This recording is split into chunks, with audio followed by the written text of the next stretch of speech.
Steve Ridinghouse, the Career Outreach Coordinator at the School of Journalism and Mass Communications at KU.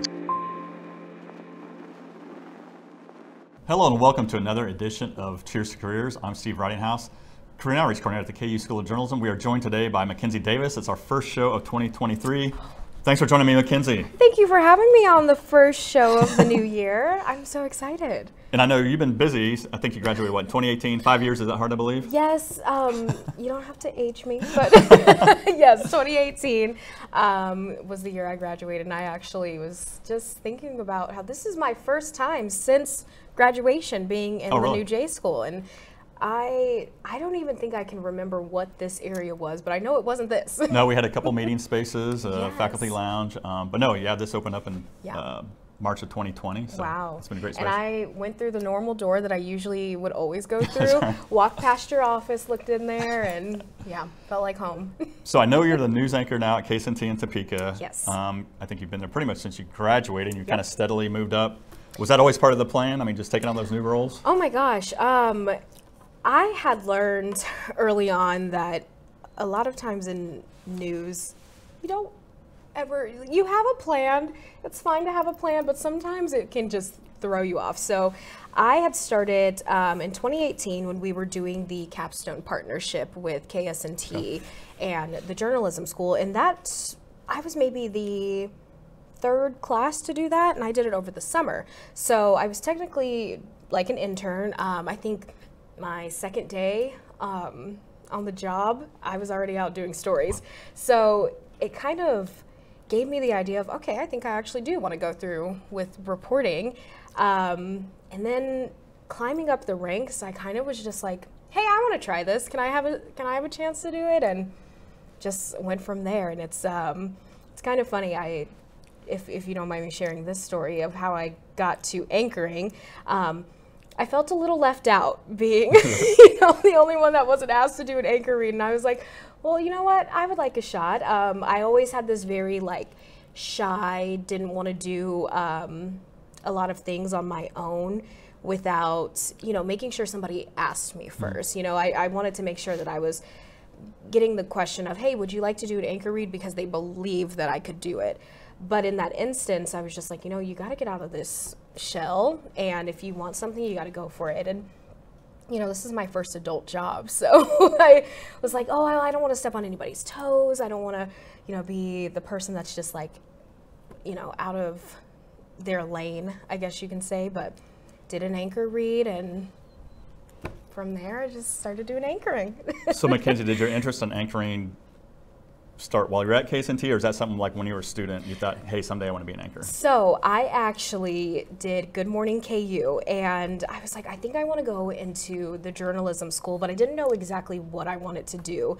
And that was about, if I remember, my junior year at KU, and I was like, I'll just join this. It seems very fun. It's very different, something that I don't do often.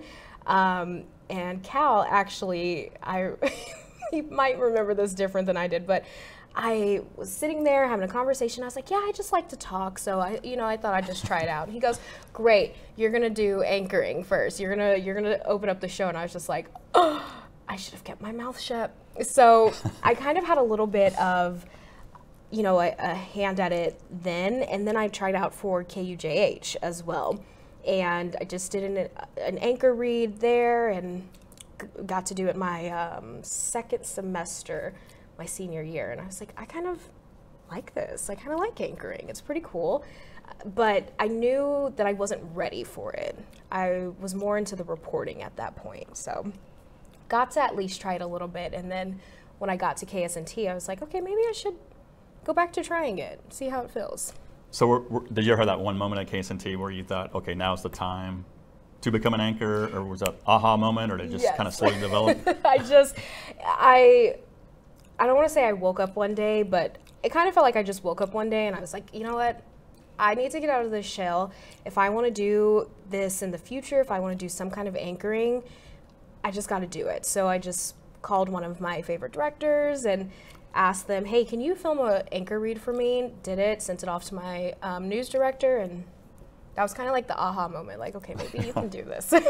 So when you were a student, the studio, were you at Dole? Yes. That's where you had your studio? Okay, Yep. that's for sure. Yep, we were in Dole. I almost drove to Dole, actually. That's why I emailed you this morning, and I was like, wait, I should probably check and see where we are. Now, I know a lot of broadcasters, it seems like there's always some story when they were young, had a makeshift mic. Were you one of those where you grew up wanting to be a storyteller? No. You weren't? Oh, my goodness. And when I was a kid, I had a dream that I wanted to be every career. So I was one of those weird kids that for Halloween, I didn't really dress up as, you know, a witch, a princess, or anything that you expect kids to dress up as. And I was like, you know what? I'm 6 years old. I want to be a teacher. I'm going to dress up as a teacher for Halloween. And for the following months, I'm going to act like I'm a teacher. Then I didn't want to be a teacher. And then at one point, I wanted to be a lawyer. I wanted to be a baker. But it never crossed my mind to be in news. And news was something that was always on. We were constantly watching the news. My mom loved news more than I did. And I was just like, oh, you know, I just listened to it in the background. And I would have never imagined being in news this way. So did you come to KU as a journalism student? No. What was your major when you first started? Oh man, my major when I first started, let me think back that far. I think I wanted to do psychology for a while. Okay. Then I wanted to do psych and business. Then I wanted to do business and psych for my minor. Then I wanted to do business, and I found out the hard way business was not for me. So I think what I was wanting to do was marketing, and not in the sense of I'm going to sell a product. Right. I wanted to create commercials, you know, advertising for the product. And I had actually talked to an advisor here, and he's like, well, it kind of sounds like you want to do strategic communication. Have you thought about that? And that's how I got into the journalism school. And it sounds like your involvement with like Good Morning KU probably sparked some of that interest as yes. well. Okay. Yes. So I wanted to do like an extracurricular, a part of the journalism school, even though I was like, yeah, I think I'm going to just go into strategic communication. And then once I started doing the on-camera stuff, it kind of just felt natural. It just, like, I wasn't nervous. I get more nervous talking in front of crowds than I do in front of cameras. And it felt right, honestly. And your hometown's Denver. Yes. Did you have a connection to KU, or how did Denver to KU, how did that happen? Oh man, I was born in Kansas City, Missouri. I have a lot of family in that area. And we would just drive on I-70 all the time when we were going to visit family in Kansas City. And we would always go on I-70. We were like, what is that building? What do I keep seeing on the highway? And my mom's like, oh, there's a college out there. One day she's like, let's just get off. Let's just go look.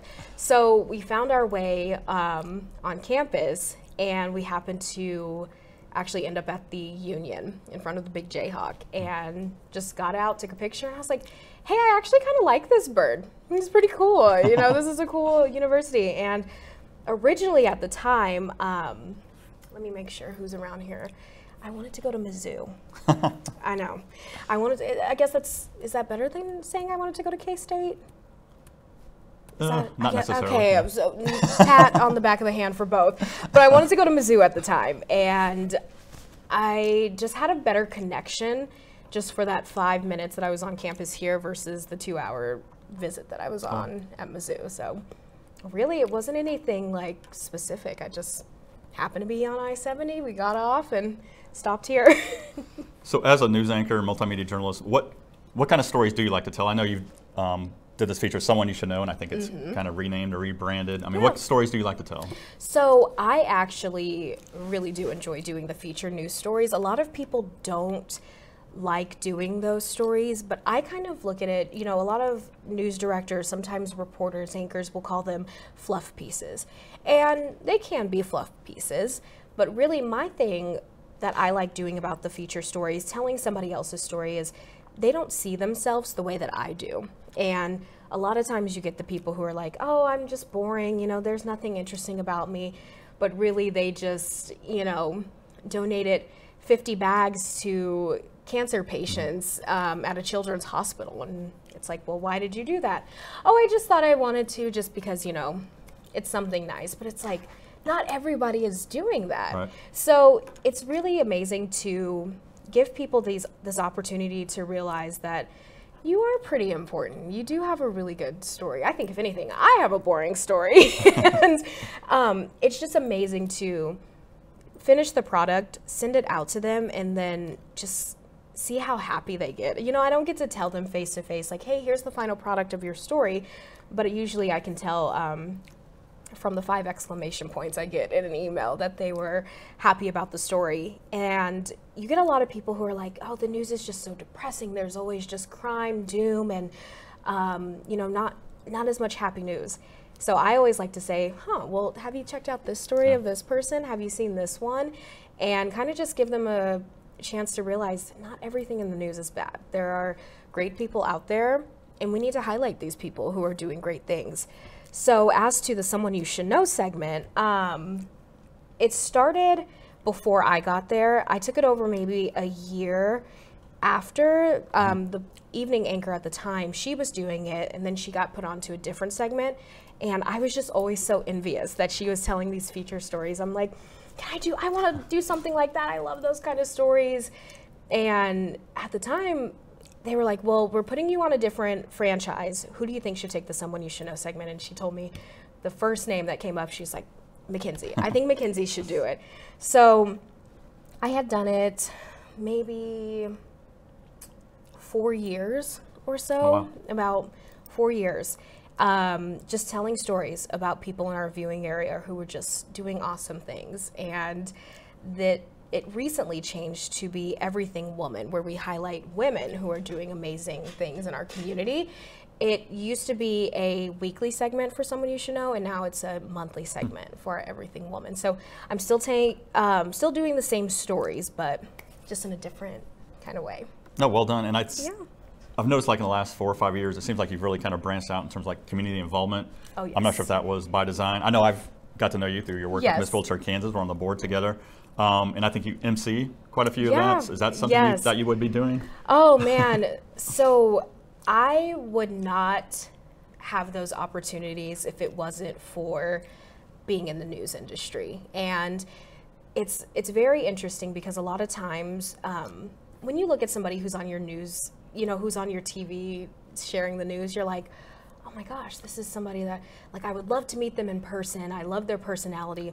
Most times our personalities are exactly what we put on TV. It's just a little G-rated, you know? So we're always a little bit calmer on TV. I am just as crazy on and off the air, but it's another thing when you actually get to go out and meet the people that you're essentially talking to on the air. I don't actually get to see people. I just see all the cameras, you know, and all the lights in the studio. So then going out and being able to be on the stand talking and emceeing for an event that is much bigger than me, but then having people make the connection of, oh my gosh, she's the one that we see on TV, and to be out in the public and seeing that, it's just much different than being like, oh, it's all about me. But no, it's all about this connection of the people that I'm actually talking to when I'm on the news. So all to say, I would not get those opportunities. I don't think if I wasn't on, if I wasn't working with KSNT. So as for the organizations, it is Miss Wheelchair Kansas that I do. We do that together. I've also been a part of the Miss Amazing pageant that gives women and girls with disabilities, well, with all abilities, a chance to kind of be in a pageant setting, but not just judged on, you know, the beauty pageant of it, the way that you assume most pageants are. It's just about who they are as a person and how amazing they are.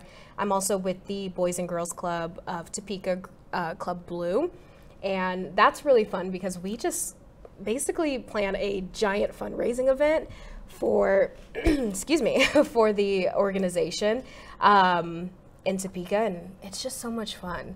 It is so much fun to be able to see, again, the people that we are working for, the kids in Topeka and Shawnee County.